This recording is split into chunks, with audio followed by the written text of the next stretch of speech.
There was an individual who was completely shunned by the Colombo liberal idiot class who predicted what would happen when we go to the IMF.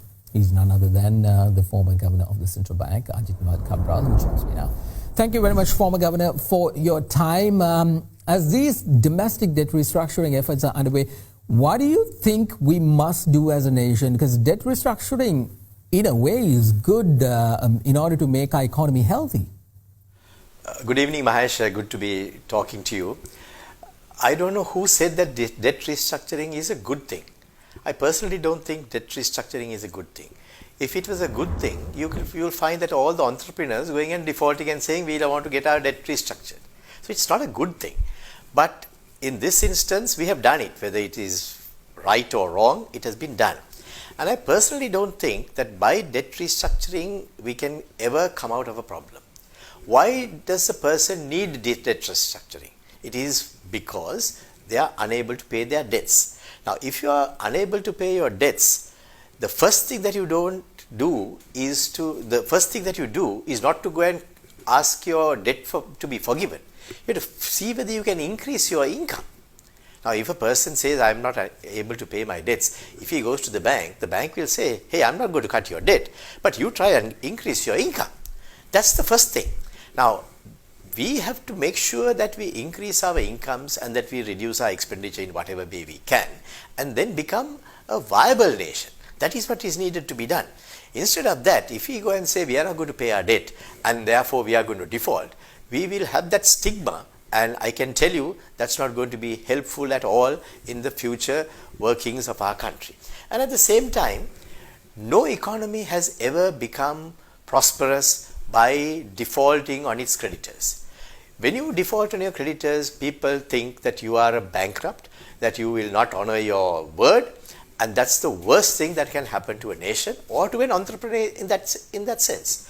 So I think we need to get this feeling out of our minds that by doing debt restructuring, we are going to have everything to be rosy, and that we can deprive creditors who have given us money of their dues, and then we can prosper with that. So we need to, if you want to become a healthy nation and a healthy economy, we need to pay our debts, and at the same time we need to grow our economy, we need to grow our incomes to be able to sustain our economy in a sustainable manner. And if we don't do that, I think we are going to be in serious trouble. Absolutely. Governor, you accurately predicted the cascading events following our deal with the IMF. Your predictions on increasing interest rates, floating the rupee, rationalizing expenditure, cutting state sector jobs, selling state assets, cutting subsidies, and the subsequent rise of inflation were on point. Now, I would say you got it right, not because you're a magician, but because you have past experiences with dealing with the IMF. So now tell me, former governor, what is your take on this current domestic debt restructuring plan, which is being put forward by the government? Many believe it is done correctly. Your reaction? You see, when you go on that path, you are traversing an unknown. You will find that in your debt restructuring, you are going to be encountering hostile stakeholders. Do you think that if you go to the bank and tell the bank, hey, I'm not going to pay half your loan, that you will have a sustainable and a good relationship with that bank ever again, or with that of a creditor ever again? So I think that's an important starting point in this exercise. You said that I was spot on in my predictions as far as what would happen when you go to the IMF. This is another prediction that I'm going to make. If you go along this debt restructuring path and you deprive creditors who have given you money of their dues, you will find that it's always going to be a hostile reaction that you would receive from them. So we need to repair that. So I believe if we are to really get going, we have to increase our incomes, as I said earlier. Increasing our incomes means we have to find ways and means of doing that. Now, this plan that has been submitted by the bank has absolutely no mention of anything like that. There's no mention of increase of incomes. There's no mention as to how we are going to grow our GDP. And what they're talking about the debt to GDP. And debt to GDP has two components. One is the debt and the other is the GDP. So if you don't grow your GDP and you are thinking of only decreasing your debt by depriving creditors of their dues, I think we are going on the wrong path. The path that we should strive to move is to see that we increase our GDP. Then we will be able to have investment coming in, we will be able to have stakeholders who have faith in our country, who trust us, and if we do that, then we will be on the right track.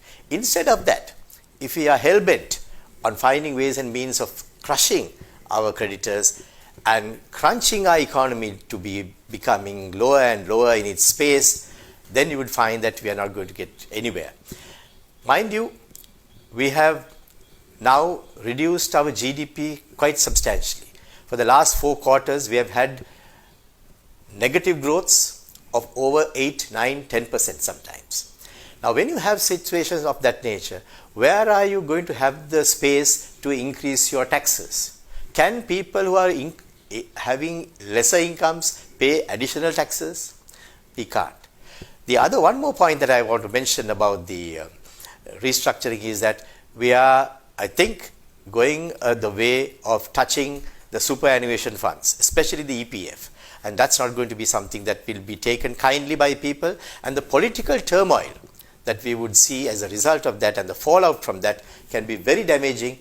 And just the same way that the central bank and the government is thinking about financial system stability, you also got to think of political and social stability. If the political and social stability is not established and that is being damaged by certain policies that we are implementing, we will find it's very, very difficult to have financial stability as well. So I think we got to work on those areas, and if we are going to have overall acceptance by all the creditors, we will need to definitely change this proposal that we have got on the ground, and unless we do that, we are not going to get very far.